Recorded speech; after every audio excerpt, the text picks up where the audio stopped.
All right, welcome. This is WUB, Wake Up Belize Morning Vibes. This is a Thursday morning, the day after celebration after celebration. Of course, the Citizens Parade yesterday and the ceremony at the House of Culture, kicking off our 10th of September celebration for 2025. Of course, we still got some more partying to do up until the 21st, which is the Independence Day. And so this is the month of celebration, September. That's what's been designated as our time. Used to be a time that it was only the 10 days going up to the 10th of September. And then it started to become the 10th and the Independence celebration, and then it eventually morphed into the 21st, but we never did let go the 10th of September. And so it's become a month-long holiday period for the country of Belize. Anyway, as I said, we do have a guest coming in, but before that, we'll open the phone line so that you could get in whatever calls and concerns that you have. Number here is 280-5848, and you're welcome to call. Perhaps what has been gnawing at me over the last few days is an international issue, which I hope to bring up with our guests this morning likewise. But I'll share with you that this attack on the part of Israel into Qatar, a friendly state, so to speak, friendly in the sense that it has been in the process of trying to negotiate a ceasefire and an end to the conflict in the Gaza, and had welcomed the Israelis to be a part of that negotiation process along with other international bodies like the United States. And for you now to go in and to bomb and attempt to get who you consider your enemy, the Hamas, in that area. And by the way, they did not get the persons that they targeted, which means that they violated the nation of Qatar, as they had done. And this is the issue that's gnawing at me, is how this state of Israel, a member of the United Nations, can in fact violate all these provisions that are the basis of the United Nations, where states in the past have been criticized. They've been peacekeeping groups gathered together at the United Nations to force countries that refuse to comply with the directions given to them by this world body. And they've all adjusted themselves. They've come together to sanction countries that refuse to follow the protocols of the United Nations. But here you have Israel, not only during this conflict, but more blatantly now over the last 2 years, have been violating all these international protocols. Now look here, we have to be interested in this, because we're dealing with a country that has also violated protocols of this country. And we have tried our best to try to ameliorate these misunderstandings and these hiccups with Guatemala.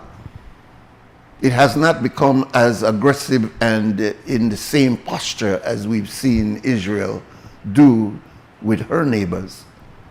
But there has to be a concern of international law that it would take so long to sanction a country that is violating that international law. And if they are breaking the rules in the eyes of the world, and the so-called superpowers, of which I would put the United States and Europe, is unable to do anything about the rogue nation of Israel, not only because of some biblical understanding, and I would hope that our Christian brothers and sisters who initially felt that there was a need biblically, religiously, to support Israel in its onslaught against the people of Gaza, and sort of went along with it after October 7th, are now seeing that this policy of the Israelis is clearly not a biblically motivated policy. This is a policy of genocide. This is a policy of ethnic cleansing, of moving 1 million people off of their land, telling them to move off of where you burn and grow and move into another area because we want to clear out this area and completely rebuild it. And we are watching, the rest of us in the world are watching this. And maybe it doesn't bother somebody in another country, but shouldn't it concern those of us who have countries that are claiming our land and saying this land is theirs and taking us to court because they believe that they have a right to our land? Doesn't Israel believe that they have a right to the land of the people of Gaza? Haven't they taken steps to say that we are going to cleanse this land because we believe it belongs to us biblically? And so we are going to do whatever we need to do this. And you had a sizable percentage of the Christian population that went along with this. No questions asked. But now that it has been going on for 2 years, now that you are seeing the blatant attack on hospitals, on schools, on areas now where people were seeking refuge because they destroyed their homes, so they may try get shelter in some of these abandoned buildings. Now they're bombing these abandoned buildings that were used as shelters. Man, how is it that we, beyond just that feeling of complete repulsion, seeing these people suffering the way they are suffering, and that we can't basically do anything about it as world citizens? We just, hope that our authorities would say something. And the biggest authority on the chessboard is the United States of America. And so we would think that this country overall would say, well, hey, Israel, you go too far. Break, stop. But instead, we are seeing a complicit, we don't want to get involved, spunk their hand every so often, say, man, no go too far. Let some humanitarian aid get in there, man. And then sit back, and then the rest of us are just supposed to say, well, So we really come around now to the reality that might makes right. And it is not who is morally right. It's not even who is logically right. It's who has the power that's right. And you better just cool down and make your nice if you want, because if you raise your head in any kind of objective way, we're going to wait for deal with you too. So we've been intimidated. Welcome, caller. Hello, good morning. Yeah, my brother, welcome. Yeah, brother, good morning. Morning, brother. We to all our brothers and sisters for the diaspora, no? Indeed, yes. Yeah, that come to believe to celebrate with us. Yes, we sir. have to let thanks for everything what they do for we. A lot of people don't say thanks, and then people do a lot of things for we. Yes. Our back barrel, money, all kind of thing they Yes, do for we. yes. And they got their own problem over there. They have to do 2-3 jobs to make them things. So we want to always thank them and remember them. You are not subject with Gaza and Israel. Growing up, I was always say, in the Middle East, then people left, then a man.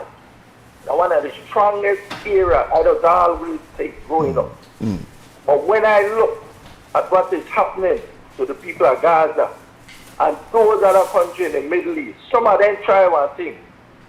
And let's remember again, in the Middle East, it's one of them countries are one of the richest in the world, richest in the world.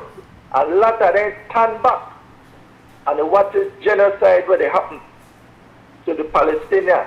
They stand back and watch. They talk and try peace talk. But I believe they have to come together, my brother. Yeah. Europe, because they really surprised me by just the talk and talk. You know, got all this wealth and watch this where they happen now. Israel, the bomb all of them. all of them. You look at the last one we get it at Tunis about 2 nights ago. Look here, they have punked out.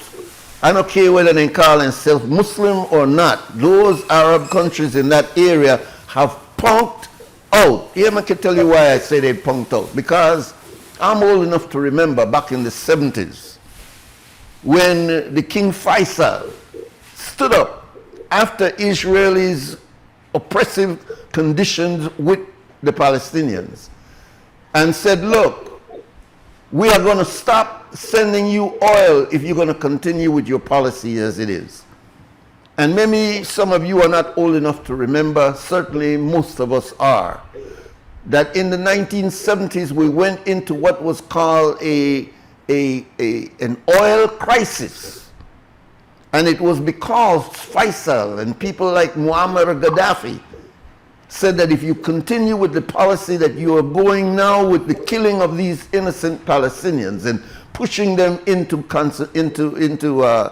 camps, refugee camps, we're going to hold back our oil. And as a result of that, the oil prices shot from a minimum. In them days, the oil was like less than $5. Oil immediately shot up to about $20 a gallon, causing a crisis. Why? Because those people were responding and saying to you, America, the United States, the rest of you, you cannot continue to do what you're doing to the Palestinians. Now, look at that now, from the 70s to now, 2025, about 50 years later. Look at the condition. Those nations which still have power over oil are not using the influence of their power to be able to check the power of what's going on right in front of their place. You know the problem there, Brother Nur? Yes. They are weak leaders. Yes, exactly. Very strong leaders. Exactly. They don't run to up the time. Exactly. But there was a conspiracy to get rid of their leaders. That's the way it happened. They get rid of their strong leaders. I know when they got there, Brother Nur, a lone man with a fancy man, a fancy coat, fancy car, like building there, they change, you know. Yes, the whole region changed. Yes, they punked them out. They punked them out. They get staff and fancy. And that's the way they happen at the region because all they tough leaders, but they won't tolerate this. Precisely, brother. And they tell you. That's why they got rid of them. That's why they got rid of them. Now, conspiracy get rid of them. Because they're not the troublemakers in the Middle East. But they not stand up to watch this genocide when it happen. But their leaders, when they don't know, I tell you, they're not fancy done. And they look good, nice car, nice change, wealth, got big building. They're not tolerant, you know. Yeah. And it really sad. It's in the Middle East. Right? When I was growing up, I just have to carry news back to primary school or listen to your news. And I remember when it happened at the Middle East, I think all the top leaders, all the Arafat, all the thing, Ayatollah, all of them. Yeah, Yasser Arafat. The other man named Yasser Arafat. Yeah, that's what I said. I remember I have to carry news back. I have to listen to your news afternoon and read one news when I go back to school, all that thing there. And that region, America, they don't play wrong in that region so easy with their brothers there. But no, sure, I like free for all and come in and do what they want. Yeah. And they don't talk. And you watch every day these people, they get killed lining up for food. Yeah, man. Then they line up for food and then they shoot them down like dogs. And the whole world watch this happen. I encourage Israel to do this. I say, no man, we have to put one stop to this. The United Nations, all of them, we have to put one stop to this. We are moving there, we are moving our guys up and we won't, and we have stopped this. Else we have to kill we. But we have put the people on the ground. You know? Then I don't know what happened, Brother Nuri. Serious, what happened to we in this world. What are we thinking as one people? You know, because regardless of religion, you don't watch this, they happen bosses are slaughtering innocent people. Exactly. Watch the children and they line up for food. Yeah, man. Every day you watch a picture how sad they look. Some of them even say better we give up. The young kids, you know. Yeah, man. You don't got nowhere else to go, better we just give up. You know, hopelessness. And we watch it and encourage it. And that's why many times I call a show, you might listen to bitterness in me, but they are not the thing that hurt me. Yeah, man. Just why I get a tough kind of way, you know. You got some people because they encourage anything that happen. And I don't got no sympathy for them. Serious. Because if you could encourage this to happen, then I don't have no sympathy for you. Where I know got the power where to do better. Exactly. So when things come to you, I name key. Because you encourage them people after they get slaughtered every day. Yeah. Hundreds and hundreds of people. So it's sad. It is. So I don't want none of them to tell me nothing. I don't got no love for them. They in the Middle East right now, they're like some punk. Serious, like some punk. Yep. The way they encourage Israel for the slaughter these people. And the bomb there, no, anytime you ready to bomb one of them. Yeah. Anytime you ready to throw a bomb for anyone of the country in that area, and they do nothing, all when they do attack. Yeah. Get together. We don't come together. Call it a holy war if we don't want to come together and say, no man, you have to kill all of it. You see? Yeah. So you take care, brother. All right, my brother. Yeah, so sober thoughts for this morning. I gave you a hint already that our guest this morning is attorney at law, Dickie Bradley. I don't need to explain to you that whenever there are matters of great controversy in the air, we try to make sure we bring this brother out. Because one thing I can say about Dickie Bradley, he's not afraid to get out of the boat of safety and walk on the water of chance. And certainly, by doing that, he has brought a lot of information out to Belizeans. Because normally we very circumspect, very cowardly, hold back. We talk to each other, but we very rarely talk these things in public. But Mr. Bradley has had a reputation over the last 30 years of coming out in public and saying things that others don't want to say because he no call no name. Welcome, my brother. There is a phrase. Morning, good morning, everybody. Welcome. Thanks again for the invitation. Yeah. We just celebrated St. George's Caye Day yesterday. One of those days that you have been saying that you have a problem with for about 30 odd years. And, longer than that. Can I clear that one time with please, my haters? That's the reason I bring it up. Yeah. I grew up in a home, my mother's parents, and my grandfather was from the sea. When he became 100 years of age, Mandela was kind to carry out an interview with him, which is in there, Mandela 100 years after when he was born in January of 1885. Okay. So I grew up in that house. My grandmother, of course, she's a Langsert, she's a Gill, she's family to the Lock and a host of other people who 100% supported Philip Wilson, which included, of course, a preference for the colonial administration and the colonial government. You and I are probably a little on in age that we could remember when the so-called Battle of St. George's Caye was being commemorated in Belize. It was a big celebration. Nobody can deny that the songs and the outpouring of patriotism that came from that period has not been duplicated. Independence has not inspired our poets and our songwriters. Not the same way. No, nothing could compare to those songs. So those songs are like, to me, they're like Christmas. There is no Santa Claus, but big people still live on a Santa Claus train. Santa Claus is actually, in the words of one poet, a big fat smiling thief that turns up every time it's Jesus' birthday. He makes sure he, along with Frosty the Snowman and Rudolph the Red-Nosed Reindeer, then go out with your money, because that's the way they come from. So although Jesus is a frugal man, Christmas the Bacchanal. Yeah. So, but my point is this. My grandfather would always say to us when 10th of September is coming around, son, they never got no battle. Why then people go on like that? And so they had no battle. Then he would tell us what his parents and grandparents told him. That yes, the ships came, that in preparation for the ships, they removed the markers from the channel. You can only bring big ships through Belize through the channel between Gulf Caye and English Caye. The rest of things that like your pictures here, the water is shoal. So the ships did come, 30-odd ships from Spain through Mexico did come, and they anchored somewhere in the vicinity of Caye Chapel, where the water was able to hold them. Then they disembarked some, and then they rode on to St. George's Caye. But when they reached St. George's Caye, the then administration had demolished everything, even the water vats, which are so crucial. They took down everything so the Spanish could not use that as a bulkhead, as a landing area, then from there attack the settlement. They did come to chase the settlers off of the land because, Nuri, there are two things I should mention. One is that the British government entered into a treaty with the Spanish government. The Spanish government owned this area.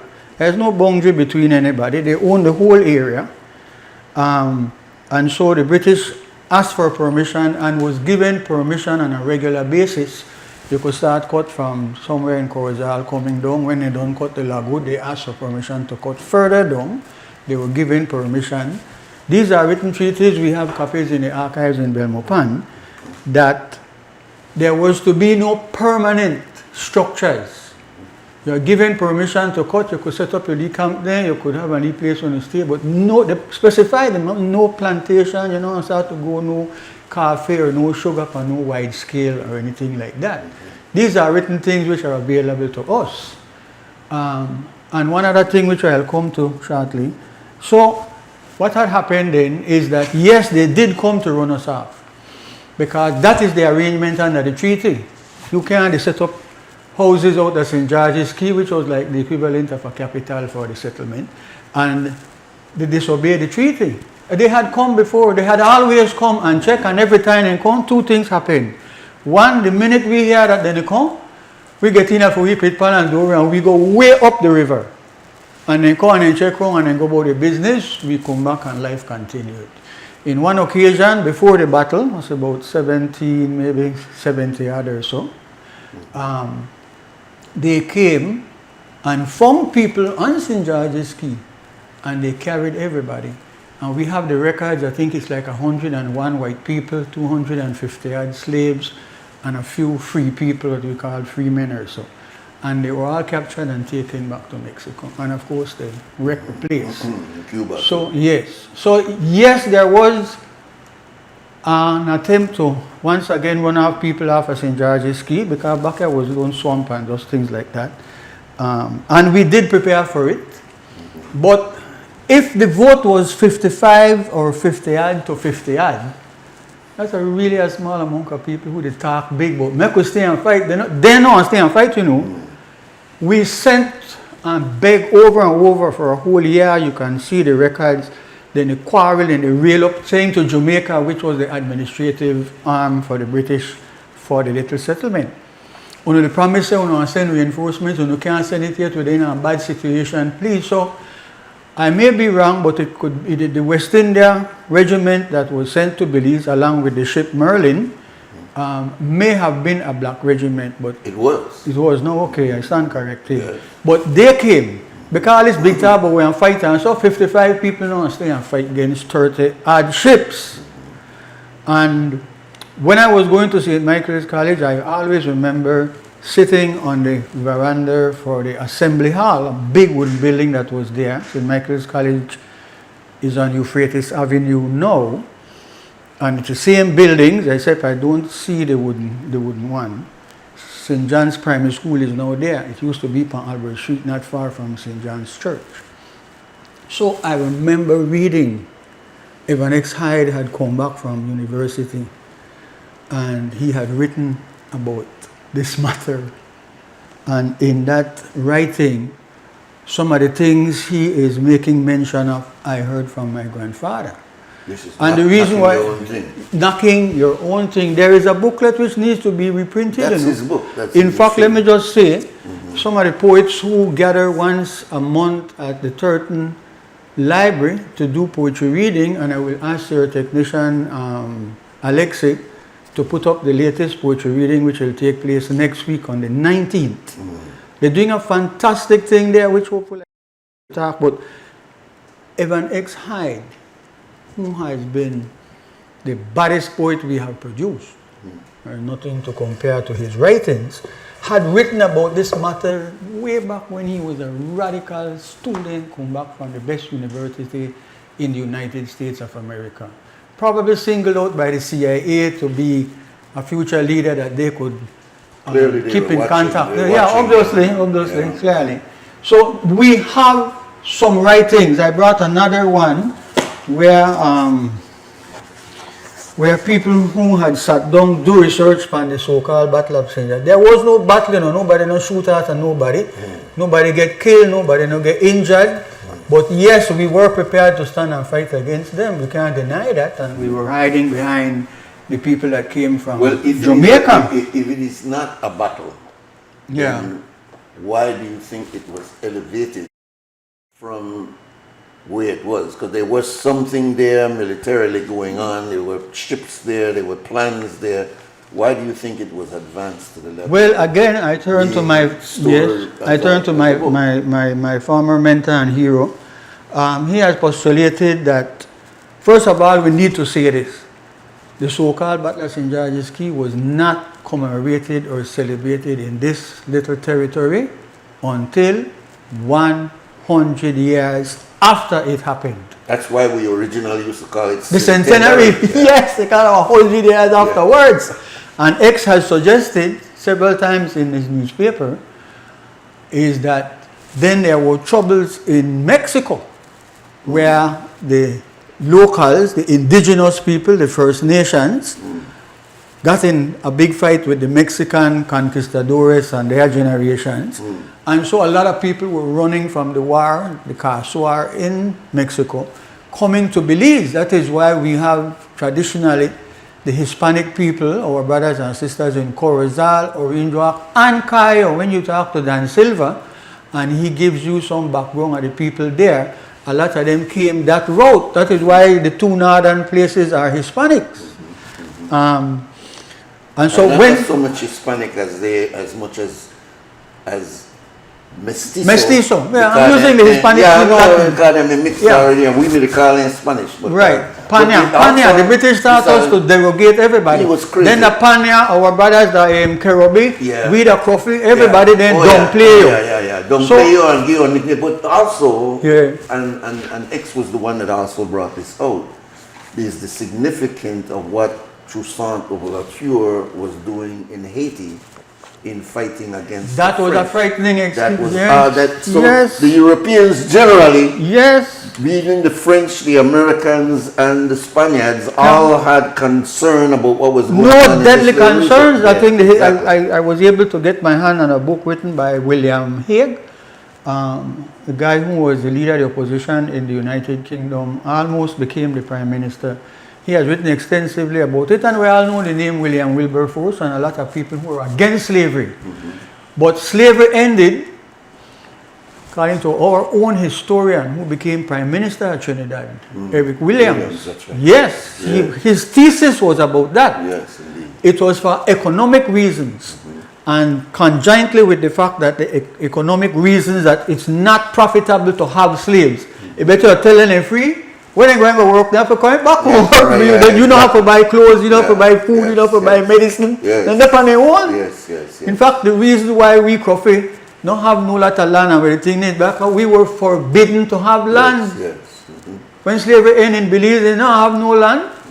So the other thing is that Evan has suggested, and I think younger historians coming up agree, that the British thought it was sensible to start to make the point.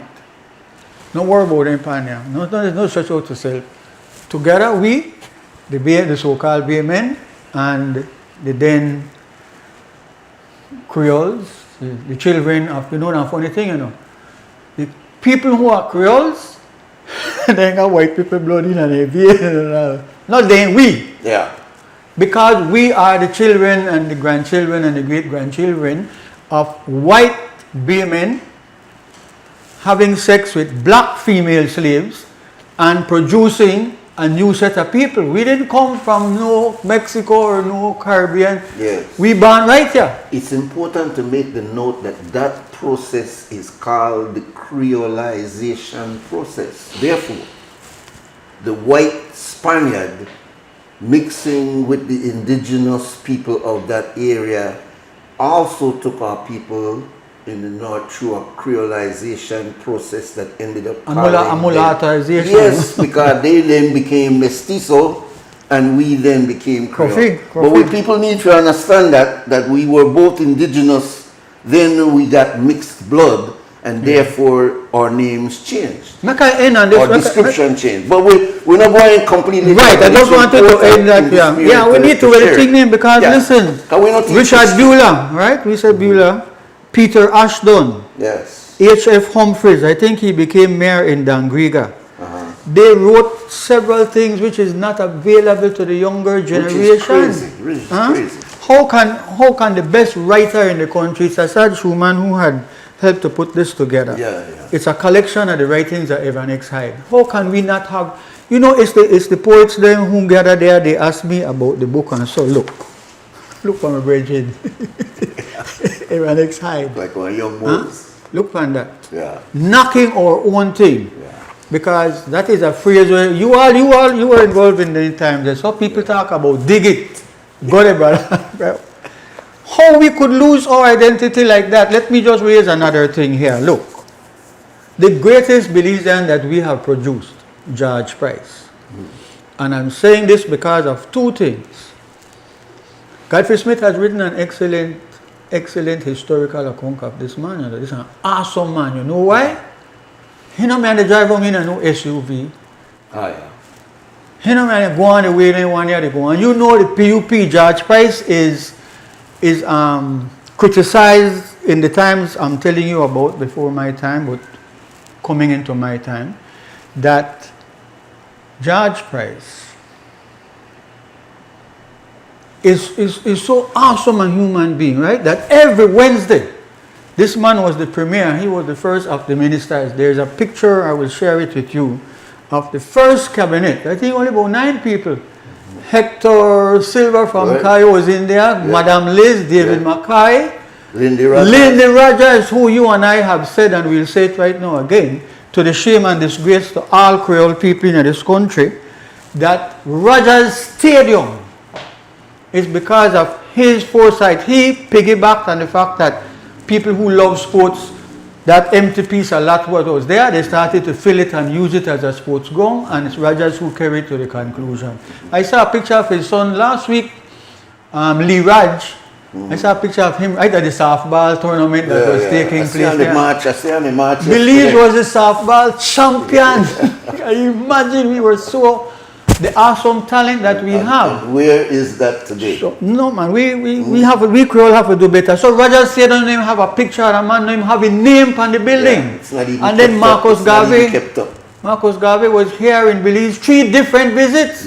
My grandfather said that when Marcus Garvey went to Governor House, which is by St. John's Cathedral down at Albert Street there, which is now niche or something, when he arrived there and came out, and the governor come with a little helmet looking thing, we're going, small leaf feather. Man, when Marcus turned up, Marcus outshined the governor, which in a colonial country is a big thing. Watch yourself. Indeed. He left behind Liberty Hall and Barracks Road, which is still there, falling apart to the shame and disgrace of every black, every Creole who has gotten into government and not done anything about that place. That should be a place for culture and arts to encourage people to buy. Golson used to use it as his political thing, but he had skits and little plays, and you had to answer questions. It was used by the early Muslims. It was used by the WUB, that's the way WUB.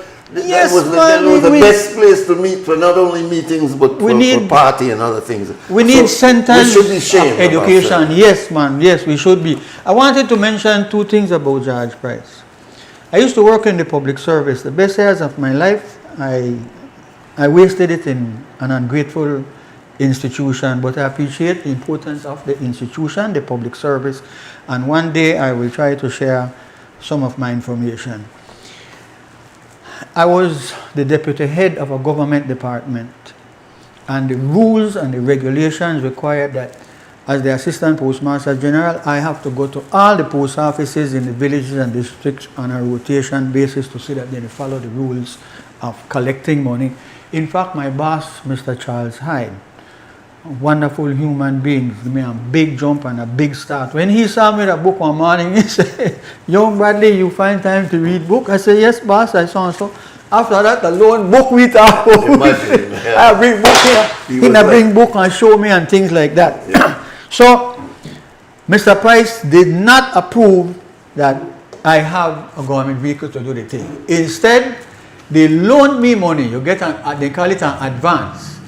They lend you, say for argument's sake, then they $5,000.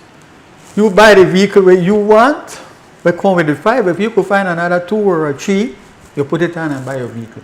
When you use it for public purpose, you get what they call a mileage allowance. So much for each mile where you get. You don't have. George Price must say the turnover and agree the way how this government and the previous government and the future ones which will come could waste up taxpayers' dollars. This is sacred money, you know. This is all there is to help from a country where poor, where people struggle. More than 50% of the population of Belize are living in poverty. Absolutely. And then these people have the face of brass. We got all kind of people riding in a going vehicle. 2020 and 2025. Of course, vehicles. Of course. Yeah. Tinted and seen all over the place on the holidays and in the evenings and sometimes so. Without license total plate. thing. One more thing I want to tell your viewers and listeners. Every Wednesday, George Price borrows a room upstairs of what is now the magistrate. Well, it used to be the magistrate court back up those days. It wasn't always the magistrate court. In those days, it was the treasury. Right. Upstairs, anybody from Kwekesako, Arenal to Pachacan to anywhere in this country can come to Belize City and see the highest elected official without any kind of, you have to get an appointment, you have for this. They come on a veranda and they wait for Mr. Price. He put out benches. Can I tell you something, Nuri? The people who must go to court in Belmopan, the capital of this nation, there's not a bench outside of the buildings that they could sit down on. Are you serious? You think that they got a Belize City, they got was it two or bench outside when it rain? Where you think the people going? One tent with 2 lever or bench. The majority of people have to stand up because the bench no good enough. They don't have a water cooler. If they catch on shit then better find a way to go shit in the bush. Then that's some bush no far. What part you want people? It's a very serious matter, and we take human beings for granted in this country. Let me stop. Make I finish this. All right, go ahead. Anybody could go see the Prime Minister, and the Prime Minister have a piece of him. They want notebook man. They always got notebook in. I think always the right thing. Yes. I wish I had time to give you some stories. I grew up in a country. My grandma said, "Alone lion, alone fool." And when you pick up a phone like they call nobody because the phone no connected and all kind of things. Then say and so. I was in the public service. So much time I call. Oh, Mr. Bradley, so. Anybody could go there and take that thing what happened with Sebastian Pop. Where the family don't know who to go to say that they come across and kidnap their son and carry across the Guatemala. Never happened under George. That could never happen under George Price. Thousands of things which are happening, you know right now. There is widespread embezzlement and forgery and stealing of taxpayers' money in the public service. We're not talking about the ministers, they're thieving millions. Within the public service, every day, every week in this country. People are stealing money, smooth and cool, because the system has outgrown what is going on, And there are bound to be dishonest people in any group of human beings. Yeah? That's it. You can't have 5, 6, 7, 8,000 civil servants and people know they take every advantage to hustle and money. I want to expose one of the hustling way. As a lawyer, we come across it all the time. The government have receipt books, physical manual receipt books. You go to wherever you have to pay a court fine, you want to buy something from the government, you want to pay whatever it is. They write out the receipt. This is the top of the receipt which I give to you. Mr. Nuri Mohammed, $1,000 for so and so and so. The carbon copy, they still use carbon copy, we come from World War I. The carbon copy is not written. There's no carbon in there. So you got your correct receipt. This carbon copy will show $7,000. They put in the $1,000 and they take 6. The carbon copy, they show 7,000. The original, they show 1. When anybody come and check, $7,000, check every day, yes, the 6, whatever it is and so. And the thief the government whole scale, wide scale in the country because the old system which worked excellently back in the good old days cannot keep up. The Treasury Department, which is now on, can you imagine we have the best place near Chetomal Street and Chetomal Bridge? We don't have no shame. You know there are 4 slave rebellions in Belize, one of which took place after the Battle of St. George's Creek. Our brothers, the real freedom fighters, and the women who supported them and decided that they want to sacrifice and lose their man, that them brother they raise up against the white people in here. It's about the Baymen this and the Baymen glory. The Baymen glory, you know how much pressure I get to write back a crime, to get on the radio and say, take off Thomas Paslo's name off of the building by Swing Bridge. I remember you used to do that. Listen, I had to burn it down. The only way I come and get it out, according to the haters. By the statute of limitation. So, how you put Thomas Paslo was a slave master. He was such a wicked human being that he was taken to court and found guilty of mutilating some of his slaves. By his own people. Yes, by own white man then, because he's such a wretched, he don't leave Ryan Budna. No, I leave one of a big one. So, I just want to emphasize this. The elected officials in this country, whether they're city councillors, town councillors, village councillors, or at the general election area representative, they don't represent their area, that's a misnomer, it's a wrong name. Need to follow George Price, man. Every 1 day a week, just set aside for the people, no man. Just set aside for the people. You can't do that. We pay you $90,000 in a salary, another $100,000 in a How is to dodge the people? You get elected to look after people. This man who was so humble, listened to everybody. He listened to everybody. Man, why 1 day a week? Why Johnny be saying, okay, I instruct all of them. You know, open on a clinic and announce that you did it from 8 o'clock in the morning till 5:30 the evening or 6 o'clock. 1 day a week. Just 1 day a week out of 6. And please go to church on Sunday because an evil, wicked soul need a little bit of redemption. We can't continue the way we go on. The things I'm telling you, my brother, the Treasury Department right here, behind here, they can't keep up with the amount of checks that have to be made every day. They can't, they're overwhelmed. I had clients, I can't go into anything in more details, but it's more than one, different clients and different situations. They made a bogus NGO, non-governmental organization. On paper, there is the, I don't want to say the Nuri Mohammed Foundation. I don't want your name because people misunderstand. Why Nuri with the fraud to go? Yeah. But it makes something, for argument say, the same by Development Corporation. And that goes in with a request that there's a need for pay so. So obviously people know what they're doing. And they probably have inside help. And they make out. Nuri, a check for $85,000 was sent to the account for that bogus institution. That come in, they take out, they put in another request. Up to $275,000 was embezzled out of the government money, the taxpayers' money, that people need for scholarship. And this business, wait, make a note, school bag. So, let me tell you, the system that we have It is not working. The people who we elect to help make the country better, they don't have time to even pay attention to that. The system is not working. You hear all this business with crime? We need 2-3 dozen investigators. We need them people where they upstairs at Queen Street where the ceiling they fall down and then they can't use the room. You know, I took some pictures and I expose it, but I don't want to get people in trouble. At the back of the Queen Street police station, the people who did at CIB, Crime Investigation Branch, they are unhappy, they are demoralized for simple minor thing. They are conditioned not to work. You know minor? Because Belize only hot now thanks to white people who have destroyed the atmosphere. Belize they get hotter because you know guys are conditioned in an enclosed office.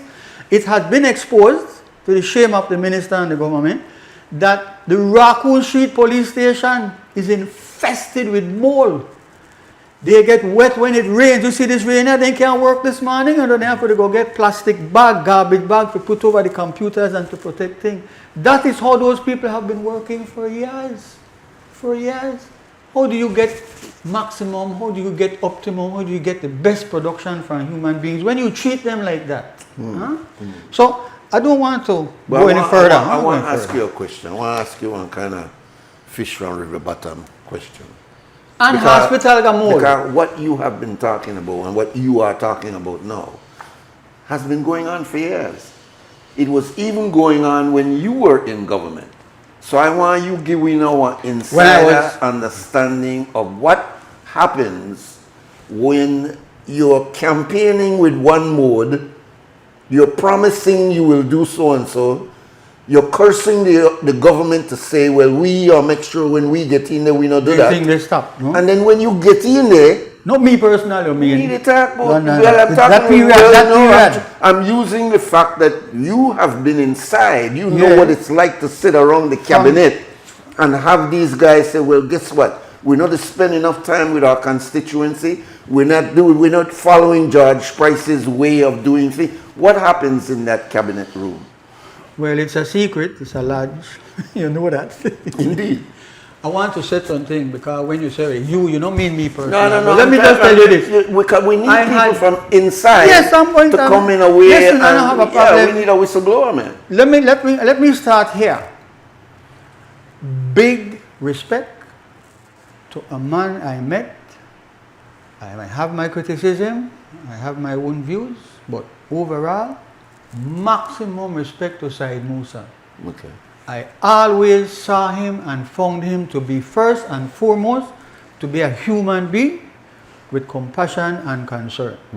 There are no limited time in the cabinet. Other ministers, other representatives who are in there would say, Prime Minister, I'm tired of so and so and so. It bring a politics in and the thing, and they do this and they do that. I need to get rid of that person. And Prime Minister would say, we don't know government for that. So if he is breaking any rules, if he's doing anything, there's a procedure. We're not going to stay in cabinet and make a list of people and do it. When there was a change of government and they fired a lot of people at DFC, because the previous government had stocked up the place with political appointees, they sent them home. And two of them gone to the Prime Minister and complain how, they lose their job, they know in a no, then this, that, and that. Prime Minister make they take back everybody.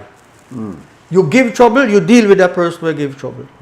You don't start to pick out people, hinder on UDP, hinder against the government, hinder, because that's not a way for run our country. Maximum respect to Said Musa. Indeed. I want to tell you this is a simple thing in 2 minutes time.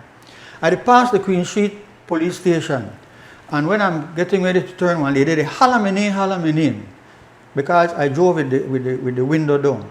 By the way, I'm the only minister in the history I believe that my driver was a female. For years I have a female driver. She's going to retire shortly. When I left, I asked Prime Minister and he arranged for her to get a job as a driver at the BDF. And of course she suffered all the slings and arrows. Oh, you're this, oh, you must be play with Dickie, oh, you're all kind of thing. And so she's going to retire shortly. And I'll bring up another matter right now. So I'm the only one that for years I had a female driver. And I explained to her and I explained to her man when she had asked for the job. And I told her, make them come to my house and me and my wife and I talked to them. Darling, this that ever happened to you, because out here, coffee, you say they see a coffee from the Battersea Judges when they're done with you. And I tell them, man, you want to hear this, you want to hear that, you want to hear all kind of thing. I'm not short of woman, so I don't have to go take somebody else woman in the good old days. So they laugh. So let me tell you, I'm passing the Queen Street police station and somebody they holler. And then they holler something, I can't get you or the other media. My mother has never one day, from then a tiny baby till when she left this earth, never one day called me Richard. I named Dickie Bradley. That is my legal name. I named Dickie Bradley and I have no middle name. I named Dickie Bradley. I have a son with a lawyer named Richard Bradley. When they praise me that I win a case and he win case. So the lady hollered for me, so I stopped and I said, yes, man. And so he tell me how her son was in the lockup for 3 days. And when they tell her that they are released in the morning and they come and the lead boy come by the gate and they grab her and they carry her back, and when they gonna ask her, he has spent another 3 days. The Constitution of Belize, the independent constitution up to that time, said that the police could detain you for 72 hours. But you must be charged and taken to court. The police don't do that. They just lock you up, which is illegal and unconstitutional. So I went in and I found out, and they told me that when I got to cabinet later on in the morning, when you don't do the official thing, we go around the cabinet table, you raise up any matter you want. It's one of the matters I had on my list. I follow George Price, I kept a notebook and I write down the things and whatnot. It's one of the things I had there and I brought it up. And Prime Minister Said Musa said, what, they still do that? Meaning hold people for 3 days, let you go hold you again and so on. Nowadays what they do, they shift you from police station to police station. When you, they carry on a Belama, when you are Belama, we don't know nobody by the name there. Hey mom, nobody by the name Coney. They got you all around the place. It's a worthless country, we need a Fidel Castro. We need to line up people and shoot them, you know. The only way we can solve this problem, you know. So, right there and then in the cabinet, the Prime Minister of Belize, I think it was Francis Fonseca, who was the Chief of Staff. He said, so and so and so and so, and he said, make them do. And they amended the Constitution to put the police can detain you for up to 48 hours. And you must be taken to court. So it's changed from the 72 to the 48. Yeah, easy as that. And I could give you dozens and dozens of examples. And I want to say, while he is still alive, I have the greatest respect for Said Musa. Make mistakes, he could have been much more a stronger person. He had to, have it in to trample upon people. So that when traitors turned up, he just never have that killer instinct for deal with them. But as a human being, I have big respect to the man. Big respect, man. I wish he would speak up. The other day I'm talking to his son. I wanted to get a message to him. I went and visited Said Musa, His brain is still excellent and whatnot, but he says he needs to do some more therapy with the matter of walking. He had a stroke, for those who don't know. That's a 2-time Prime Minister of this country. Indeed. Not only 2-time Prime Minister of this country, this business will spare Said Musa Assad. They have been putting out publications after publications in their radical days. They played a big role in helping to defeat the People's United Party when there was no political party that could challenge them. People don't know, George Price was such a great man. So then, before we take the break, and matter of fact, we are trying to get to some subjects that we originally planned to talk about. Because of one more thing, let me indulge me. I have no problem, brother. It's all relevant. You brought me out in the middle of a storm. Yes. Late last night, one massive, quick rainstorm come through the city, too. Yes. Why? Right up to this morning. Beautiful. Yeah. All right, I wanted to just... let me make this note. All right. There were no tumblers in the 10th parade yesterday. Yeah. There's usually some people, they had young men then who could do gymnastics on the street. Yes. I guess they can't get no sponsor, they never had no leaders.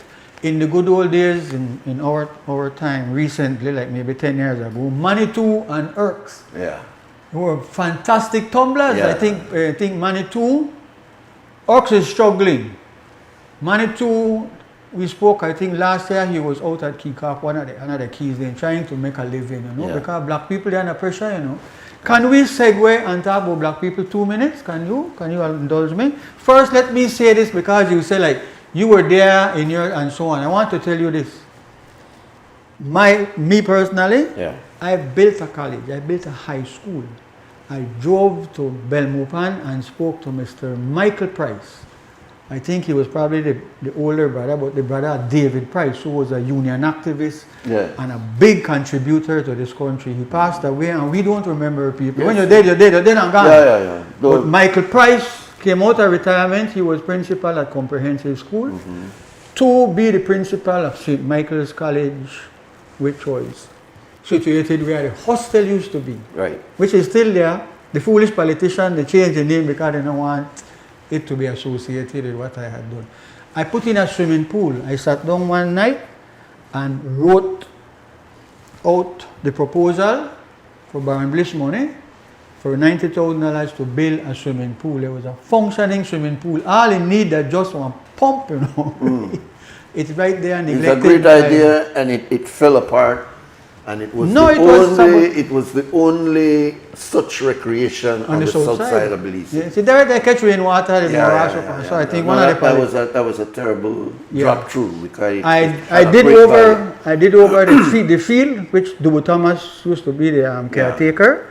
We completely green up the field and put fence. It was not fenced in, and put bleachers. Guess what? Thanks to Fidel Castro, Belize was offered medics. I was the first one. I used a Cuban doctor and housed her where hostel used to be, and we had a hospital there. And every Friday afternoon, Marina will come, who's a nurse. Marina and the doctor would walk the Queen Square area, which was neglected by Dean Barrow terribly, and help the elderly who can't come out. And somehow have diabetic and they need the help with their feet and so on.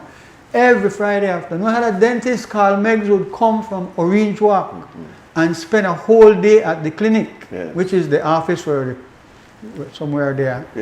I remember the doctor who owns the Sinai Clinic now. Was the dentist that was there also. Yes, man, you can do so much. We can do so much if we spend time with people and find what happened with them. So you're saying that the thesis of my question basically was what causes ministers to change their story from the way they used to campaign to when they become ministers, they all of a sudden you can't catch. Well, the pressure on a one human being as a minister who is also a representative in an area, there was enormous pressure which we are not allowed to appreciate. You took the job. I understand and that. You know the job. I'm starting from there. All right. That is not like they just sit down there idle and cell phone. So being a minister, every minute of the day you get call, you get this and pressure. The other thing I think is that there's not a structured approach. Because what is happening is this. And I saw this and I won't call any name. But what is happening is this. I could never go on the street without people bum rush you. They want this, they want it's like an ambulance, like one. Everybody want because a lot of poor people don't have no help. You know, let me say when I'll come back. Look at the opening of school. You know what the opening of school represents? If you could only get your hand on a school bag. You need a school bag. You need a school bag. Anybody I know, A&R will be giving away a school bag on Saturday. A&R can have enough school bag, 5,000 people and turn up. Like when Jesus word declared that you could get and eat fish and could get and Johnny cake, you know the crowd about most Jesus. After that, Jesus talk and then go up on the sailboat. You can't, there are crowd because we are, that is the culture that is going up here. So let me... Once it's free. So let me say this. We need a structured approach. The people in the country need to know this, that every Wednesday, your elected area representative, they belong to an organization, so the leader of that party can instruct them. You will be in your constituency office, which the taxpayers pay for that office, and the taxpayers pay for the secretary. So are you saying then it's up to the Prime Minister? Yes, the leader of the party and the government to make it happen. The fall down was that George Price demanded it, and these leaders after George Price did not demand it. Right. That's it. You put it better than me. Yes. So that's the first thing. So the indictment is on the leaders and those within the cabinet who are conscious. No, the leader of the party who becomes the should prime minister. instruct you. Yes, that is a public instruction. So the fall down then Starts at the top. is on all those prime ministers who have been there after George Price Yeah. that did not maintain that Yeah. strictness. No, Said Musa was very strict. Much time he tell me, Dickie, I know you have crowd and whatnot, but please, so and so. I end up have 2 clinics. At their housing department, I refuse to make them give me an office. I had no office at housing department, you know. I borrow the conference room and I see people from morning till night. Christ, me leave myself and him eat good some days, many days. So the party leader who becomes the prime minister when that party is successful in a general election need to put out an instruction. Every elected area representative that they in this party and this government is to sit in their office every Wednesday. Since Let you me know, finish- let me finish since- it. I want you to, because I want you to stay on this subject. Okay. Since you know that basically it starts with us as citizens knowing our rights, Okay. that you work for us, for Yeah. example. Yeah. Yeah. We okay. are still maintaining the public British pay, system, the yeah. systems that we got from the British Yeah. is that owner run we. And then when we, the locals, took over that position, we maintained that position of the British that owner work for we. Yeah. And so we're still there, minister, rather than the minister coming to us and say, listen, I work for you. Yeah. All right, so A servant of the people. Yeah, so I'm asking you, why is it that we had not embarked on that, even during Said's time, to empower people? And because we started that with SPARE, we started that with WUB, we started way back to saying power to the people. That's what a mandala means. Yeah. Power to the people. But we never realized The structure. power to approach. people. Yeah. We always, and up to now, we still maintain that power is in the elite's hand. Yeah. And so we, the people, still afraid, I know I get this, I know I get that. So the question is, why has it taken so long, and what is the reluctance? And can any one prime minister, you give the impression that George Price was able to do that, but any one prime minister is able to say to his people, look here, Yes. we want to re-educate, we want to turn this thing around. Yes. We've taken several attempts to try to reform the system. We did it in 1999, now we're in the process of still doing it again. But we still turn around and still did at the same spot where we start. Yeah. So I'm putting it up to you. All right. Make we examine this because this is so important. Yeah. There are 2 things. There is the party structure and there is the governmental structure. When you swear in as a minister of government, which they don't follow, they need to go to jail. You swear on the Bible. If you don't believe in a God, you affirm. And one of the things you swear to Almighty God in the presence of witness is to uphold the Constitution and the laws of beliefs and to do right without fear or ill will or favor. Everyone. They don't do that. First of all, they don't really believe in a God. They just say, yes, I do, and then see sign and so. Okay. So there's no a fear. structure. Yeah, All but there's a structure. Okay, so we need that structure in 2 forms in beliefs because we have no culture of following structures.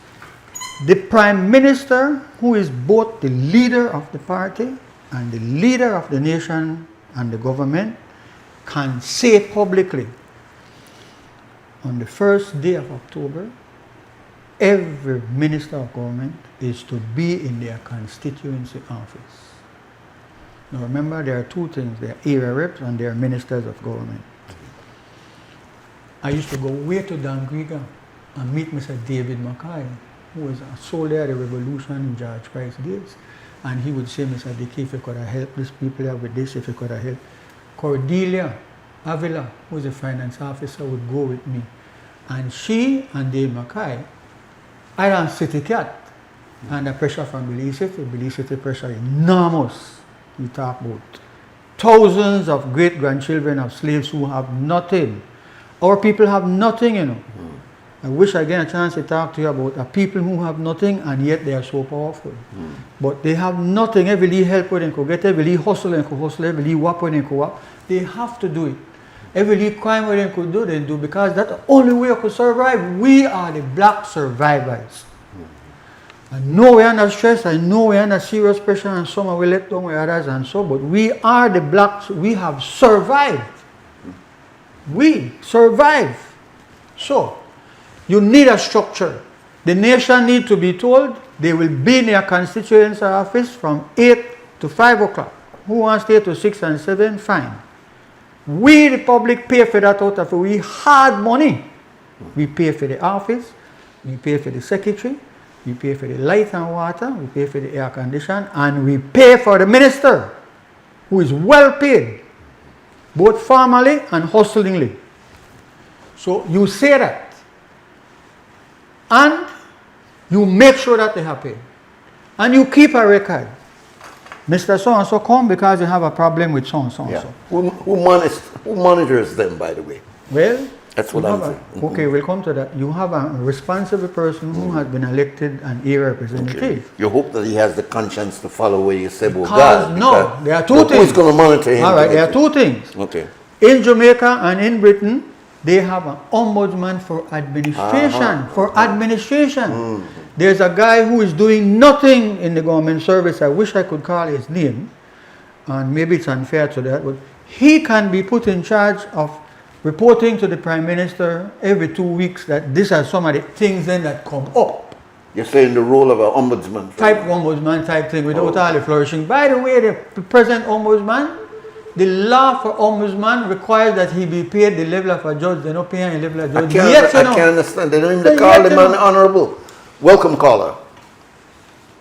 Hello, good morning. Yes, sir. Good morning.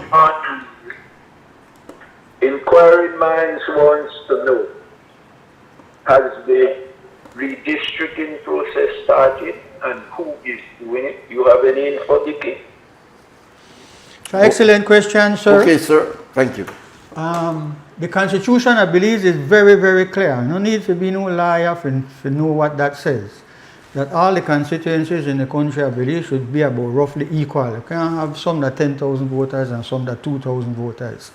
And so, Jerry Enriquez. Yeah.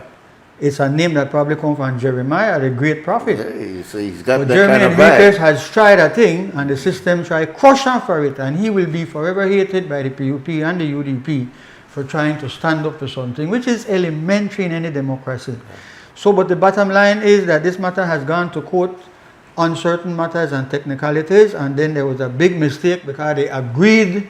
They make another mistake they made, sir, is that they make Mr. Ashcroft get involved in the matter. As an interested person. Yeah, they should never have done that. And then he bring one so-called expert from somewhere and put in a Lante report. And when you check that expert, because in America, in the United States of America, gerrymandering is a big thing by the Republicans. They're always changing constituencies to win. So, sir, the court matter crashed for technicalities, but the Prime Minister of Belize, who we are discussing right now, the Prime Minister has said to this nation publicly, he wants that matter straightened out within 1 year. That big, that is huge. He probably should have done it from the beginning, but he has done it. And we give respect where it is due. Now it's up to us. The media, which speaks to thousands of people, the media has to put that on their list to see how it is progressing. Who's responsible for it? Because no politician wants it to happen except the one who got a big constituency with 10,000. They would love if you only deal with 5,000 people, because we're talking about coming to the office every Wednesday and dealing with the people who pay you. You get so big and important that you don't have to go see the people anymore. They meet you up on the street, you always hurry and so on. Get $50 and get out of my face and so on. So we need a proper structured approach because this is a poor country struggling to live a little better life. So, Nouri Mohammed, if the Prime Minister publicly announces that the People's United Party passed a resolution or said this at the executive meeting and this is what will happen, people will know. And you will know when your representative not turn up on Wednesday or come on 2 hours and gone, you get and call the media. You got the ombudsman who will deal with administrative and political matters you could call and so that It is exposed. It is exposed by the man. Then they start off good, they come all morning, no, then they come 1 hour, no, then they call and say they can't make it, and then secretary hug you up and treat you like with the thing there and so and so. So you need something like an Structured. ombudsman looking over and maintaining that. The party could do it. We They got have to a take a break, but secretariat. when we come back, we will deal with Alright. only Budna. This is an exciting conversation this morning. In the break, you mean? Oh, The break brother, is more yeah, exciting. Yeah, we should keep this going. Anyway, All right. we would like to thank want in with Brother Budna. Dickie Bradley here. And he's covered so many different areas, and we appreciate it because this is what we need. We need an open, down-to-earth conversation about how we are governed. You remember that book that we had years Yeah. ago called How We Are Governed, where we need that republished and Sure.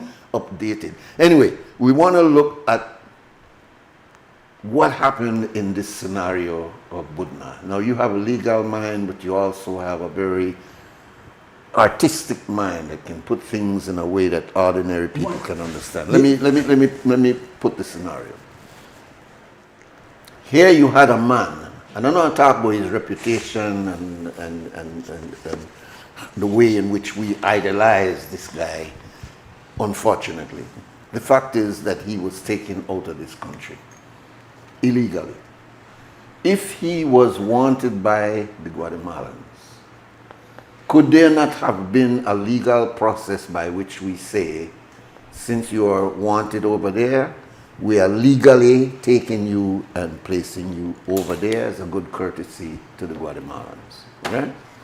Why is it that we had to create this clandestine, secret, we don't know the who, implications of even the government in order to take a person who is a felon back? And now the blow up that has taken place, personal attacks on the Prime Minister, personal attack on the Commissioner of Police, personal attack on several other individuals, that it has become a different story than where it originally started. If it was as simple as this man is wanted by Guatemala, we are picking him up and placing him at the border, everybody to see that.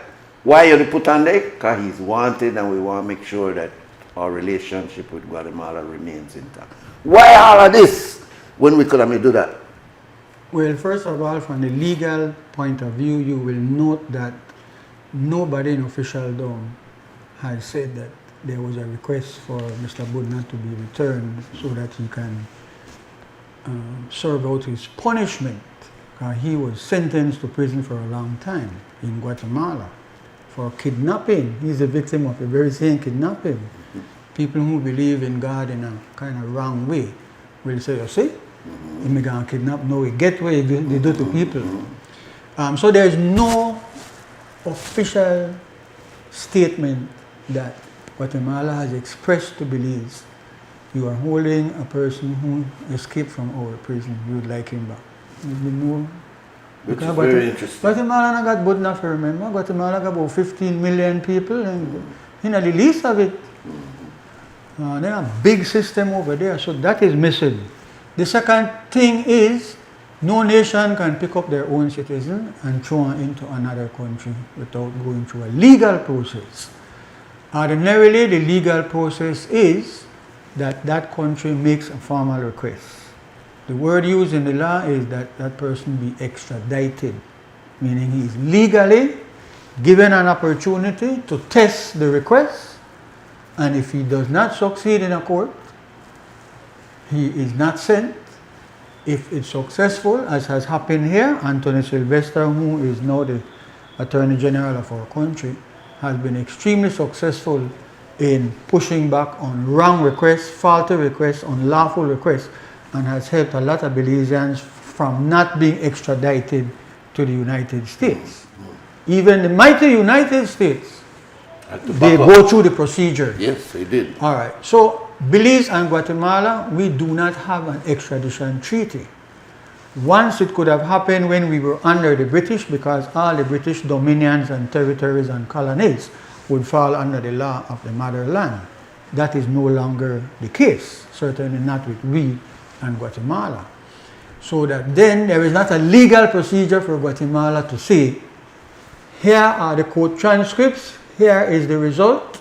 This person has lawfully and properly been found guilty of a crime in our country. He has escaped. We are making a request if you could kindly return him. Yeah? There is nothing like that. It's not available. So, in terms of a legal procedure, there is none.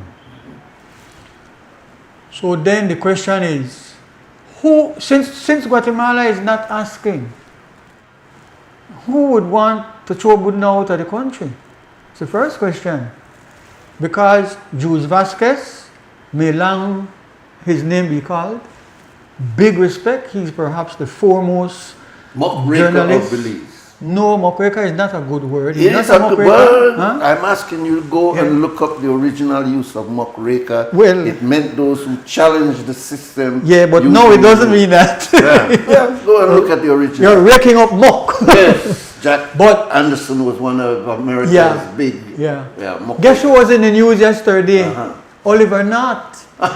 Oliver North married to the girl who was secretary. Belizeans don't, why we don't know a lot of things that me and you would know. Okay.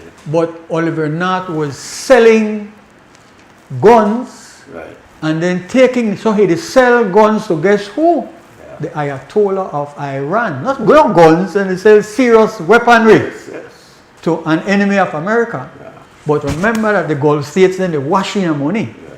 So he's selling guns and then they take the money and then they buy mercenaries, people who could go and overthrow the government in Nicaragua. And the drugs, and took that up. That's how we the whole crack. Yes, anyway, started in LA. Yeah, but can you imagine that? So Oliver North is back in the news. Yeah, he's basically the fall guy for serious people in government. Iran-Contra. Yeah, the Iran-Contra thing. In fact, Ronald Reagan, who is like Donald Trump. Yeah. Reagan sent a cake to the Ayatollah Khomeini on his birthday. Well, and they tell the public we need to bomb and kill him and destroy him. So, my boy, you know. Carry this stuff back. The hypocrisy of these people. Yes. So anyhow, there is no legal procedure for Budna. So Budna is here in Belize. He escaped. He's so stupid, he started getting himself in trouble. He run afoul of the law in several situations.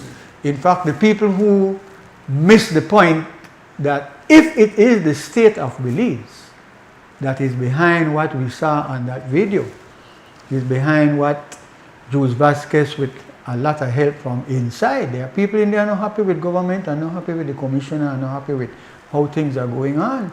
He didn't just get that tape right, so he might wake up one morning and stretch and do the exercise because he skip a lot and he shadow box and so, you know, Jules fit, you know. You watch me. You watch me suspiciously. So then let us clear the part that there is no legal request for demand, there is no interest expressed by Guatemala to us. There is, you and I know, that a shadowy organization which is called Intelligence, Belize is so stupid they follow America and they make up one thing near the National Security Council. They have put it as a legal body, you know. Instead of that just be cabinet has appointed persons to advise, they put it as a legal body. So America is behind that. So America take one of the best man we should the Coast Guard and put him in charge of that. You know the Americans more than I, because you lived in the belly of the beast. All right, so there is no legal process. No nation, unless you're like Russia and China, and now the United States, because they're as bad as Russia. There is no democratic country that can take its citizen and dash them in another country, especially a hostile country. So what happens now legally? We know what process is going here. The commissioner has been put on 45 days leave. There's still an investigation that's supposed to be done, but that's the Belizean side. Obviously, the Guatemalans say, we don't got nothing in this. We got the man. We know I'm getting on and I want to solve that. No only got the man could phone every day. The man, this is the next area. No, because how do you compare their legal system with ours when you know you could not get that if you land a Belize City prison? You don't get no access to Facebook, access to you know, I'm going to get myself in trouble. Please get yourself in trouble, sir. Let me start. We need to understand what's let me start off by the telling man that on Facebook in prison. serving time for kidnapping. That's a new world that we now have access to the internet. I've never seen any Belizean man or no, woman because in no, the prison system like that. Make I start there, but I want to segue out a mischief. Everybody praises up the young lady who has won the Queen of the Bay. Because normally no Queen of the Bays or beauty contest attract a certain amount of controversy because people prefer this candidate to that candidate. She's a wonderful person, got a good personality and so on. So when I was being told yesterday that they are crowning the Queen of the Bay, which the whole process is stale and you don't attract young people and whatnot. Because by the way, colonialism is steeped in that thing. We're still going to have soldiers and mass and do so on. They're not like coming to America where you could say, open the gate, the government house or niche house or wherever it is, and in come 50 Creole dance and do their thing and this and no, this is a same colonial fool, except that it's not white men in uniform that believes people in uniform. It's saying stupidness, you know. They look on the guards, they salute. That's the colonialism. But let me just say out of my mischievous mind, you want to get attention? Let's have a queen of the gays. You crown the two of them. You crown the queen of the bay, you crown the queen of the gays. But you're taking my show in a different direction. Let's go to your question. Yeah. Your question is that how can we justify in this day and time that Guatemala does not ask us for the return of an inmate, but we in a clandestine way, nobody want to take responsibility. Police said I know we, government said I know we, then who? No. Then an investigation comes. But the investigation, there's no investigation. The investigation that we are publicly being told is not complete. No, then we're being showed by the scenario created by the tape that in fact this is something that actually happened, and it happened this way despite the fact that you got them grainy looking. That is only that copy. Yeah, the originals. I'm saying it's there, but my point I'm saying what is in the public eye is that obviously something did happen. The police were involved, but we can't see any kind of complicity on the part of the police. Say, yes, we people was involved in it. Is a denial there. What scenario? Because we're short in time. What scenario are you seeing unfolding out of this particular situation? Let's say where we are. First of all, big respect to Bakia, to Creme Television and Radio, because a number of social partners, the network of NGOs, the Chamber of Commerce, the trade unions, the workers' unions, the 3 universities which are also silent. Silence is complicity, you know. Yeah. People who are silent in the face of these grave errors and wrongs are by their silence complying and are complicit. So big respect, Krem, Mose, you have said it is in the interest of the nation that we see the tapes. It is in the interest of this nation that there be an independent investigation. Clearly. None of those requests are outrageous, or they are wrong, or they are pig-headed, or they are anti-government. They are not. This matter is being badly handled. What the Prime Minister has done to a humble Belizean from Southside like me, who, by the way, when you introduced me, said Dickie Bradley, the boat captain. I know to handle a boat on the seas. Dickie Bradley, liar. Anybody could be a liar. Not anybody can be a poet or a writer, which is what I had wanted to be, but anyhow. So, listen, what has been requested, it's no weakness on the government to say, we are releasing the tape today. Media houses and NGOs who want to see copies, get in contact with number so and make it available to you. But what about the fallout? Well, because there's been so much denial in the process. Let's come there. Like that let's come there. All right, but you are presupposing that the government is in fact involved. No, I'm saying that from the from the very beginning, and I'm suggesting what you're saying, that it was obvious that an independent investigation would be far better than waiting for the police to investigate itself and to come up. Which they have not done. Well, that's what No, is. the police has what not is- investigated what is this. pending. That's what is pending. The police. Then who is going to do it? Hold on, the police have not investigated this matter. You know what is an investigation? We know what That it you is. gather, not talk to the public, not Yeah, you, yeah, you are yeah. very educated. That you gather information, that there is some information that somebody has committed a crime. Yes. That's all you need to arrest the person, you know. Yeah. They arrest people for less than that. So they took, the police had the video from the day after the kidnapping. A month, well, half a month. Nobody has been arrested, my brother. They know who they're on the tape there. We see the police officer who apparently came So from. the man There's who no has the investigation, power man. inside of the room is the prime minister. Okay. Why would the prime minister allow a stain like this, a stink like this, to remain hovering over his cabinet? If it was as easy as you just suggested, bring the tape, give it to the media, do what you need to do, etc. Whose head has to roll? Which is where, So what is the political crisis yes, which that is would where, prevent that from happening? yeah, which is where the conjecture, which is where the supposition, which is where the speculation, which is where that area is. If you don't want to do it, there must be a reason why you don't want to do it. Precisely. And So it then looks let's look at it. worse to Let's look not. at it. It is clear now that police officers were involved. It is kind of clear that the way the police officers are involved, they are in fact carrying out instructions from somewhere. Let us get up and decide we're going to attack Bud now. So then, who is it? Where does the buck stop?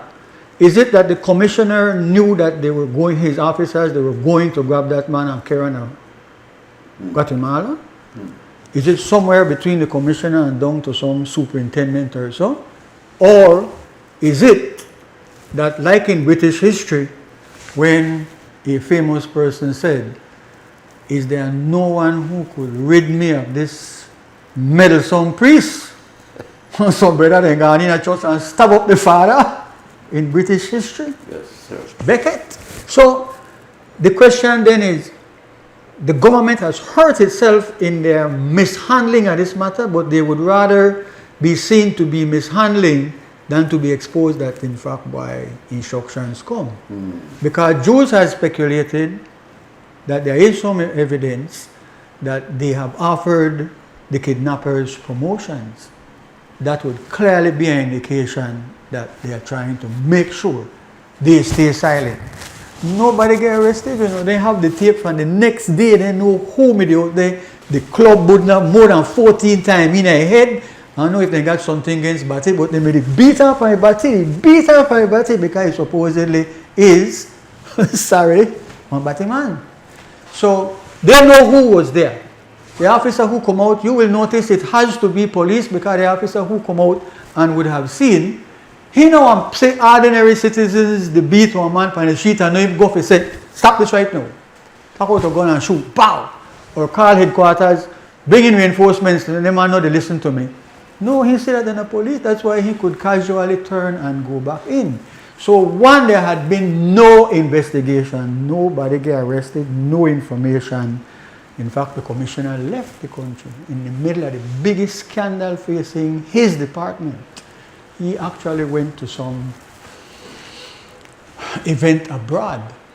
So then the question is people in the political directorate involved?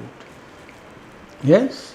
Because now we're going to choose one long period of celebrations till the 21st.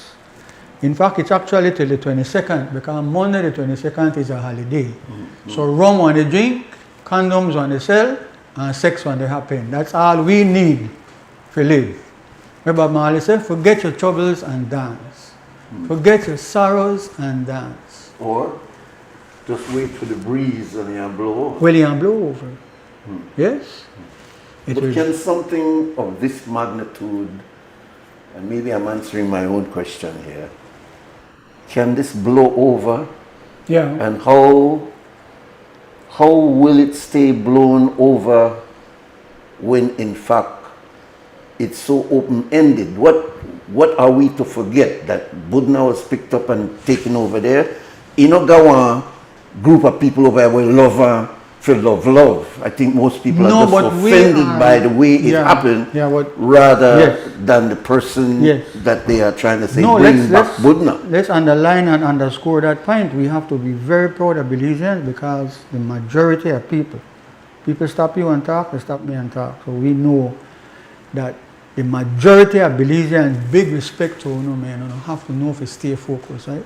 The majority of Belizeans are offended by the very thought that the government is involved in what happened. Indeed. The majority of right-thinking Belizeans, they are offended. But let's put the caveat. There's always a but, no? They are offended, but then say, boy, that ballet reputation. Not all of them. No, I'm saying there's a significant amount of people, and you see it on Facebook, and you hear the comments that people make, that they have almost, they don't want to say, keep on there, but it's like no, the but that don't represent the level. No, don't spend time on that. That is not the views of people. Well, I'm right thinking people in Belize are against it. All right, I know I'm quabble about it. You can't do anything about anyone. You have people who think like that. Yeah, but you can't do nothing about that. Significant. Yeah, but you can't do anything about that. Yeah. Listen, there are people who actually they have gone so far as to say this. Some of them, a minority, that the sake we take off the queen off of the money. The Guatemalans, they know could come and do what they want in the country. Then they're behind it. I don't think it's crazy that people are saying that the level of involvement. The level of the feelings that a lot of people have, not only towards Budna but towards that behavior, is what caused a lot of people to say. And I'm telling you, there are a lot of people who have put it out on Facebook. That's good for them. Yeah, but you don't have that in the society. To understand the significance of what has happened, that this not got nothing to do with Budna the personality. It has to do with you cannot extrajudicially do that to any one of your citizens. The majority it could be you. It could be that you're so controversial that they want to get rid of you. Yeah, but the majority of the right-thinking people in Belize don't have that view.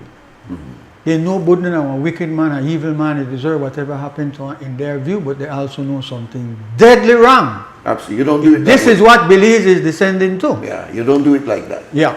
So that is good. And people like Janelle Chanona and Dr. Caye and many persons who have publicly said it is better that we have an independent investigation, kudos to them because there are those who keep silent. Even in the media, you would think normally all media would not have a problem to say a matter of that nature, where there is speculation that the government has to be involved, because if the government is not involved, there is some drastic changes that have to happen in the police department. Yeah. Something gone wrong that we could see from a video. A horrible crime has taken place. Listen, kidnapping people knows me, come in the vehicle and they carry to Guatemala, Yeah. So where we are is this. Let's not overlook this. A senior ranking member of the cabinet has publicly said, I have no problem with releasing the videotapes. I have no problem in there being an independent inquiry. Right. That is major. Absolutely. And that opinion is a strong opinion. Yes. Head of police. And for him to say that, even though Belize people suspect that he know where to go on, he the hide thing. For him to say that, he's clearing himself. Negates that I am not culpable in this matter. Yep. I'm not afraid of an independent investigation. Respect, Kareem. Big respect must be given there, and big respect to all those who are saying, government, this is a matter that needs to be publicly investigated. I want to make mischief and mention this to you. Okay, this got to be the last point. Yeah. All right. A senator is suspected of having taken the port of Magical Belize. I like that picture back at you. The port of Magical Belize proposals and things which came to public attention that a former minister had signed a contract in secret which is giving that company in the tourist business or want to enter the tourist business millions upon millions of dollars of exemption. The people of Belize who suffer every day, get up and fight for their meals, would be deprived of hundreds of millions of dollars by that man signing that contract. The allegation and speculation is that a certain senator who is a lawyer drafted a very brief cabinet paper proposing to cabinet that this thing is good, let's go with it, let's have that thing, let's do this and let's do that and so on and so forth. Drafted the proposed law to take to the House of Representatives so it can be godfathered. When that matter breaks, the public smell something is rotten in the state of Denmark when that matter come out. Nothing has happened to the former minister who signed the thing, you know. Because by nothing happening there, it means nothing will happen here. So now this is the situation. It reached a stage where it's agreed, the Senate have the authority under the Constitution that they can investigate wrongdoing. They may still be able to muster the majority for them to investigate this very scandal here. So they set up an investigation. So when time comes now, they send for that suspected senator. He's a member of the Senate. He was there when the vote is taking place. His government says, well, yes, the Senate can investigate. He goes and says, no, ask me nothing, I know the answer, nothing, and walk out. But before he does that, according to the speculation, let me use the word in big bold letters, allegations. Alligator, allegations. Allegations is, he's the man that sent that thing to cabinet.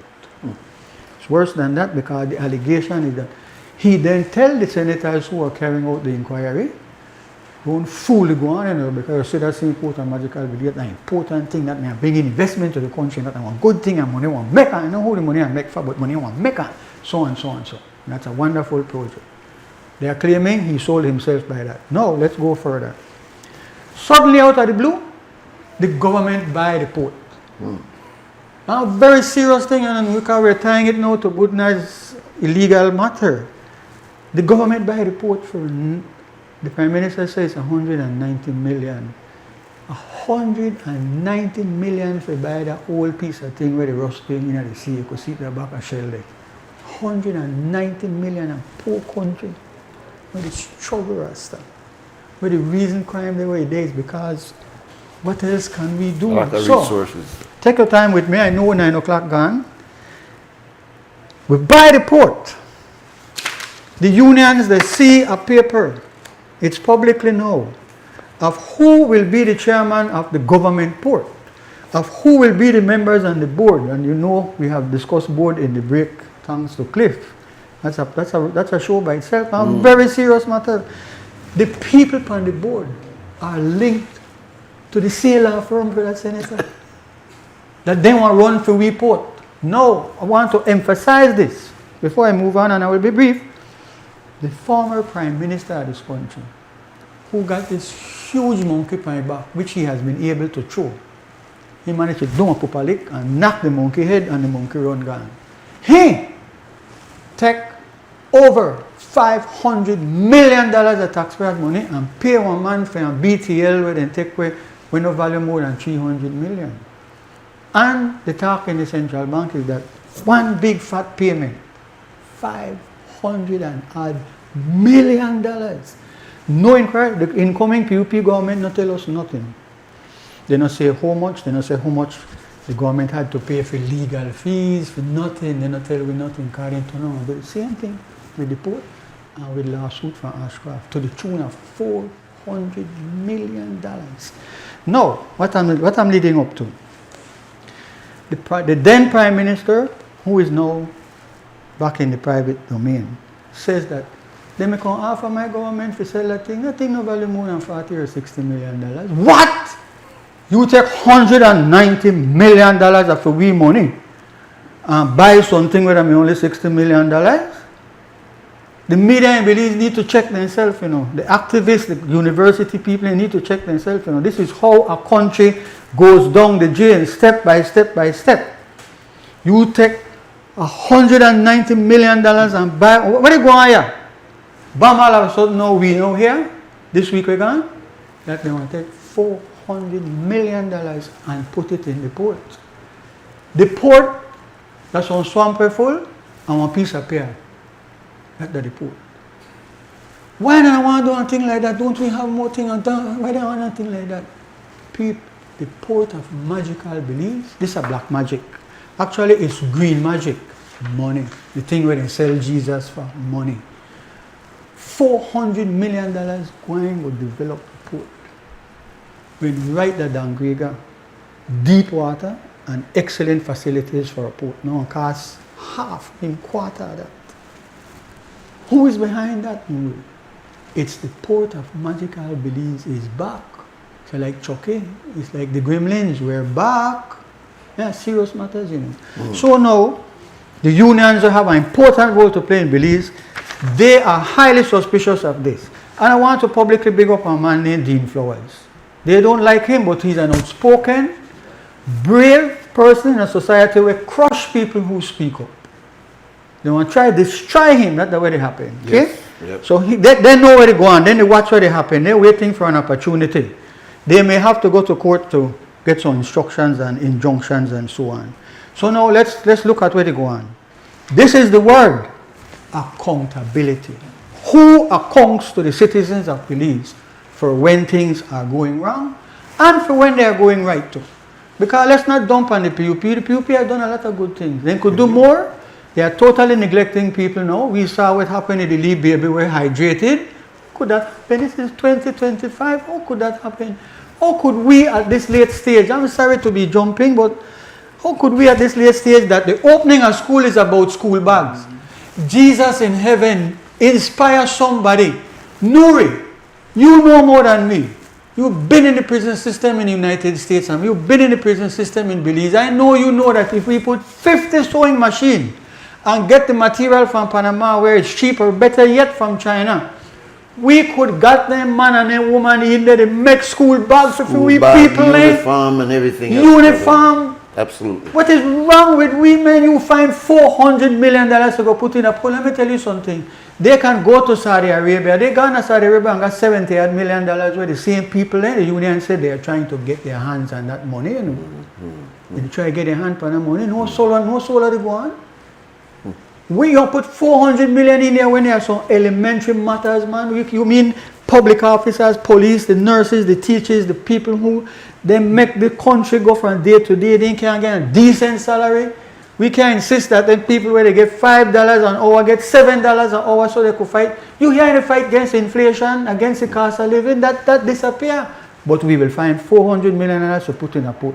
We could put up the port for sale, you know. We could say you'll get 80 and the government and get 20 and we could sell the port easy. It's the only port for Belize.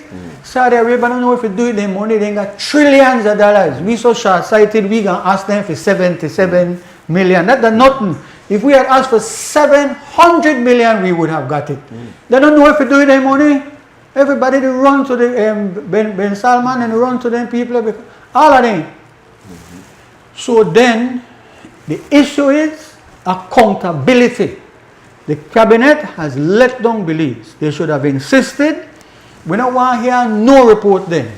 Who are, right away, Bart Jones, who is a good, decent man. Kind of soft, can't make decision, but he's a good, decent human being. When he put a head on a pillow, he wants to feel like I'm doing the correct thing. Decent man. Call and say, Bart, you see the tape? Who you are saying as a commissioner that you can instruct your superintendent, arrest this one, arrest this one, arrest this one. Let's start to arrest people right now. That is what I nearly brought. I was bringing book this morning just to highlight the need to have information. You know what was pushing out slightly? I wonder sometime, and I know God not involved. I wonder sometime. I have 4 books. Richard Nixon, he fell from office for minor things. Yeah. Richard Nixon, the president of the United States, was facing re-election. For lying. And he thought the Democrats would come with one of the Kennedys because the Kennedys were extraordinarily popular in that country at that time. And he wanted to know what the other side would do. So him, the Republican Party, the other side, the Democratic Party, he allowed that they broke into the Democratic Party office. We go check see if they got anything to say, who want to be the rival against me. He won by an overwhelming majority. But the breaking in started to fall apart. Crap. And then it turned out that Nixon had one safe where he got over $1 million where he could buy people. He pay one money. Don't tell me that those police officers, they're police officers. The one in uniform that comes there, he sees police officers, that's why he could turn around and not have no problem. No police can turn their back about people to beat one citizen on the street. So he see police, and when they tell him, boy, this approved by so-and-so, you go check yours, you go check so-and-so. They tell him, you go check so-and-so. I was in a video the following week when police tell me they go on my eye like, I know they hear this. I know they hear this, and they just call you and call Jews, you know. You don't need to go up and the person would have spoken, but then I would be jeopardizing that person. This is an extremely serious thing. I want to emphasize big respect to all those who have asked for an independent inquiry into this matter. What does that mean? It means you're going to find like Mr. Valdez, probably they don't know Dangriga or down south. You'll find retired police officers who have been CIB, who have been involved in investigating. You're going to pay them correctly to do the right thing. And then they will go and talk to who to talk to. And who don't want to talk, we know what we're doing then, because you will get charged for conspiracy to commit a crime, abetment to commit a crime. You're charged for perverting the course of justice. You won't get it. They could try to bring all kind of outside people for Hamburg and Berlin now where it look like you can win a case because the police can't produce the evidence will show that it's not that man coming to that house. What a thing is that, eh? We could get to the bottom of it. Because I don't think people hear what you're saying is that Nah might get off. Is that what you're saying? Yes. Nah might get off. His lawyer tells me certain things. I'm not at liberty to share people's things. But that's a breaking story there. The videotape, you know, videotape is now the big thing, you know. Everybody, videotape make the citizens of Belize know you can't trust the police. Yeah. And I am obliged to say this as I leave you and thank you for inviting me. And did I say this on air that when you introduce me, please say captain of a boat? Yes. A long line of seas. Call you Dickie, no Richard. Well, what's in a name, Shakespeare says. But let me say this. I think I'm duty bound to mention this. And a time will come shortly. The 13th Amendment being proposed to put into the Constitution that the police will have the authority to make up a list of people who will get trouble and whatnot. We see what the 13th Amendment is all about with Budna. That officers of the state can come and pick you up. And if you resist, they're going to beat you. And in this particular case with the 13th Amendment, they can't use state emergency because a court has said what many courts have said. You're abusing the state emergency. The very government is abusing the law. To change the name. Let's end on this. To try to put in the Constitution that agents of the state can pick we, the citizens, up with no charge, without going to no court, and take you straight to jail, where they will put you in a place called the hole, where you can't get no visit, you can't get no phone call. Budna is in unbelievable thing.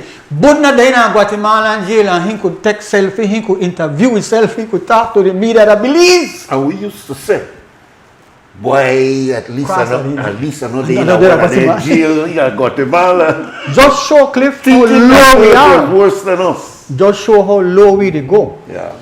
I'm going to say something here. I want to quote Said Musa with malice towards none. They need to put the police under a different minister. They need to take the minister who did a hospital, who they do a good job, who is open and so. I know the party man is subject to party. They need to put the police and that prison under a different minister. And I leave you with that and thank you for inviting me. I appreciate that. That's a bombshell you're leaving there, which requires a little bit more discussion. I wonder if we shouldn't bring this man back I'll not be the one to discuss for a conversation. Anyway, we finished with our breaks, right? Well, okay, we have one more break. I hear a voice at the back here. Who is that? That is the one and only. We'll take that break and we'll go back. Listen. No, man, no, you don't get I know they say nothing. I know they say nothing. All right. I want to ask her when I get a chance to show the Chinese lady where they dance. Oh, Chinese don't dance in public. The Chinese is on the video. Come back and we have just enough time to thank our guest, Attorney Richard, I should say, Dickie Bradley. I'm going to say Richard Dickie Bradley because that might be assumed to be his son that I'm talking about. No, I'm talking about Brother Dickie Bradley.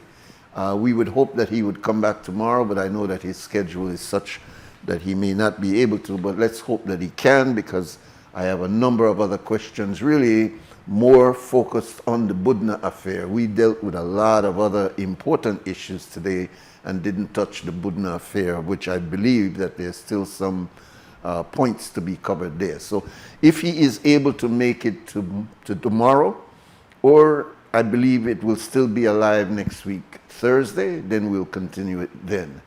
I want to thank Mr. Bradley for him being here. I want to